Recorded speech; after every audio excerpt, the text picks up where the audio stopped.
in charity work, for example, like EuRA's doing here, you know. That kind of thing, we don't want to leave those questions blank or say we do nothing because it doesn't look good. So again, thinking about that, and it also, I think that's helpful. It does make us look around us and actually think about the future, and also build our reputation in our community as well. Okay. Then quickly, I'm just going to talk about something that's, I think, becoming a hot topic, related very much, obviously, to RFPs, which is what we're terming here cloud-based procurement, web-based online procurement systems, okay?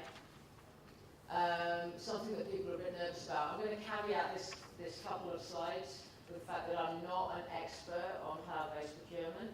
I use a system, and I know how to use it well, and it works well. So I can talk about my experience in that space. I can't recommend any that are better or anything like that.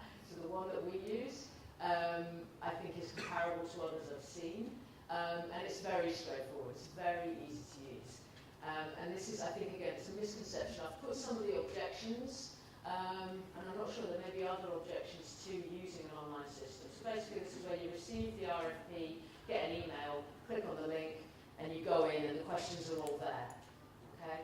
And people are concerned, I guess, for various reasons, and I think in some ways it's almost a mental block. You know, I think it's all about how you view something like that.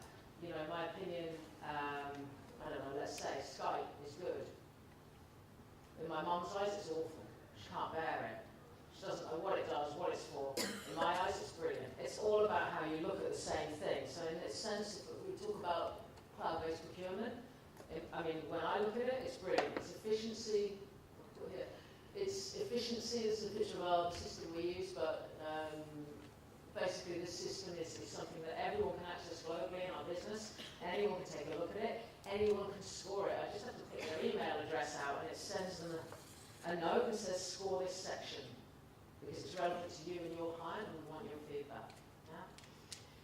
So basically, it's no different from filling out a Word document that you might have been sent historically, or even filling out a paper version. When you fill out a system like this, normally you can download all the questions, fill them out in a Word document, and then either copy and paste or upload them back on. So you can treat it just the same. These systems are pretty easy to use, and if you are not sure how to, companies like us should be helping you to do that as well. But it is important to use them. It's important to use them well and be aware that what they do is they increase the objectivity of selection. They reduce the importance of relationship. Right? Because what this means is that I can say to my colleague in Brazil, score this. And you will never have met my colleague in Brazil.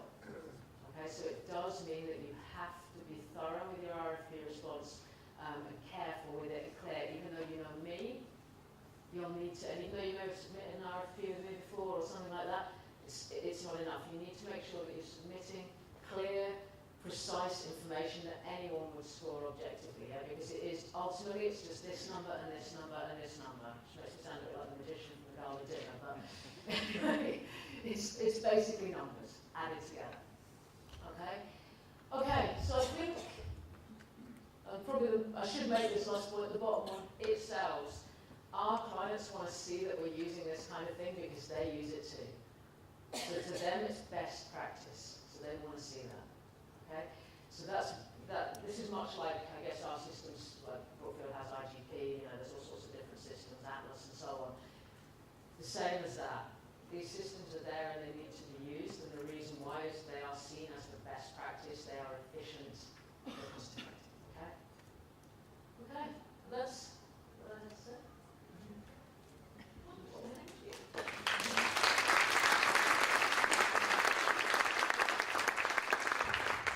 So I'm going to begin my piece with Justin.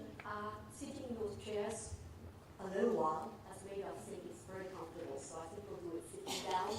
But I'm sure you've either seen their photos or you've been counting these guys for the last couple of days, so you'll have an opportunity to see them close up at some stage. And obviously, Susie, if you want to also react to some of the answers that Justin provides us with, that would be great. That would make it really interactive.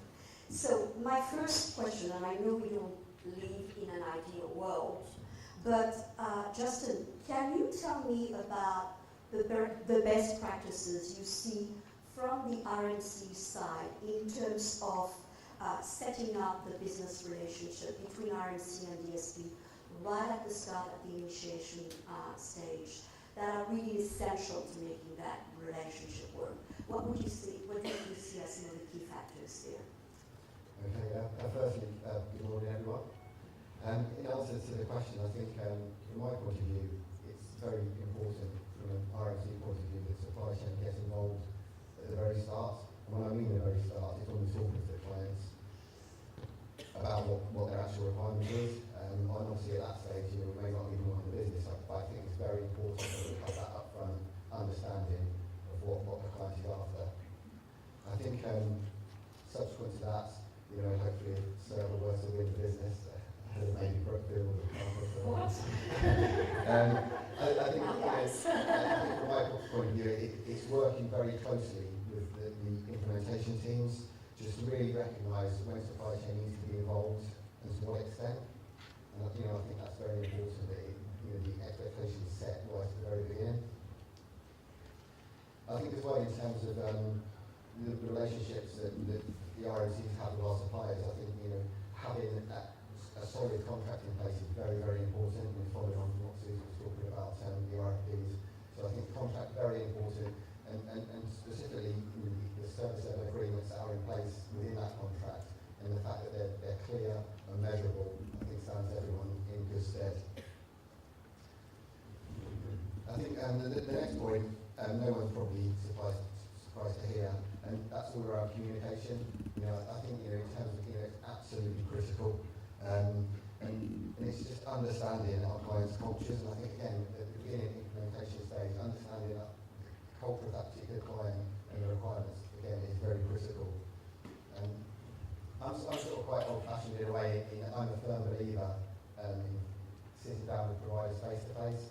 I think in some situations it's not possible due to locations. But I think when we're implementing, if we can get all around the table and talk things through face to face, I think that's vitally important. And to that level as well, and not necessarily just with supply chain, also actually bringing in the guys that are on the floor, the GACs, the global assignment consultants, we call them SIRVA, just so they're engaged at the very, very start from the DSP and setting this up. And finally, I think it's key for me that all parties can get together and there's a format for